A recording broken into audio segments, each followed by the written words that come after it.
भाई जो गुरु बचन पे डट गे, कट गे फंद 84 के। तन मन शीस ईस अपने पे पहलम चोट चढ़ावे, जब कोई राम भगत गति पावे हो जी। राम भगत, अब राम भगत का मतलब दशरथ पुत्र श्री रामचंद्र नहीं है।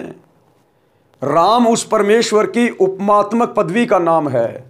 जैसे अल्लाह, गॉड, परमेश्वर, परमात्मा, जगदीश, सत्य पुरुष, ये उस कबीर परमात्मा सतगुरु रामपाल जी की उपमात्मक पदवियों के नाम हैं। गरीब सब पदवी के मूल हैं, यानी जितने भी नाम हैं श्री राम, ये असल में उस कबीर परमात्मा की उपमात्मक पदवी का नाम है। कृष्ण, कृष्ण का मतलब होता है सर्वाधिक आनंददायक, तो ये कृष्ण नाम भी उस कबीर परमेश्वर की उपमात्मक पदवी का नाम है। ब्रह्म, ब्रह्म यानी भगवान परमेश्वर, ये भी कबीर परमेश्वर की उपमात्मक पदवी का नाम है। विष्णु, ये भी कबीर परमेश्वर की उपमात्मक पदवी का नाम है। अग्ने तनूर असी विष्णवे तवा सोमस्य तनूर असी, कबीर अंगारी असी बंबारी असी सवर ज्योति रित धाम आशी। जो तीनों लोकों में प्रवेश करके सबका भरण पोषण करता, उसको विष्णु कहते हैं। और ये महादेव, ये भी उस कबीर परमेश्वर की उपमात्मक पदवी का नाम है कि वो सबसे बड़ा देव है, महादेव, देवों का देव। परंतु इस काल ने, ज्योति निरंजन ने, शैतान ने 21 ब्रह्मांड में हम आत्माओं को भ्रमित करने के लिए अपने पुत्रों के नाम रख दिए,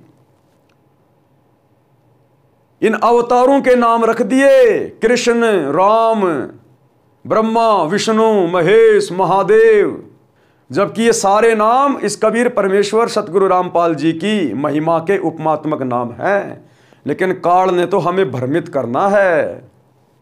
इसलिए त्रेता में जो दशरथ पुत्र श्री रामचंद्र जी आए थे, उनका पूरा नाम था रामचंद्र, रामचंद्र, और वो उनके शरीर की पहचान थी, केवल उनके शरीर की पहचान। वो असल में राम नहीं थे। राम राम सब जगत बखाने, आदि राम कोई बिरला जाने। रामचंद्र जी का जन्म तो त्रेता में हुआ था। रामचंद्र जी का दादा भी नहीं जानता था कि मेरे पोते का नाम रामचंद्र होगा। सतयुग में इंसान थे, वो तो नहीं जानते थे राम कौन है, श्री कृष्ण कौन है। उस समय तो आपके राम और श्री कृष्ण का जन्म भी नहीं हुआ था। तो ये कबीर परमात्मा असल में राम है, जो पूरी सृष्टि में रम रहा है, उसको कहते हैं राम।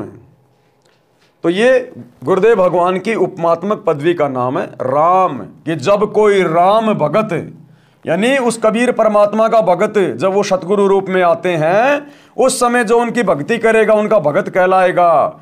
जब कोई राम भगत गति पावे हो जी, यानी सर्वप्रथम तो अपने इष्ट की पहचान हो, पहचान होने के बाद संसार से उल्टा हटके, जीवित ही मर के अपना तन मन शीस सब कुछ अपने गुरुदेव के ऊपर न्योछावर कर दे, समर्पित कर दे, और जैसा गुरुदेव कहें केवल उसी आधार से भक्ति करे, तब कहीं जाकर हम मुक्ति के अधिकारी बनेंगे। भाई जो गुरु बचन पे डट गे, कट गे फंद 84 के, कट गे फंद 84 के, कट गे फंद 84।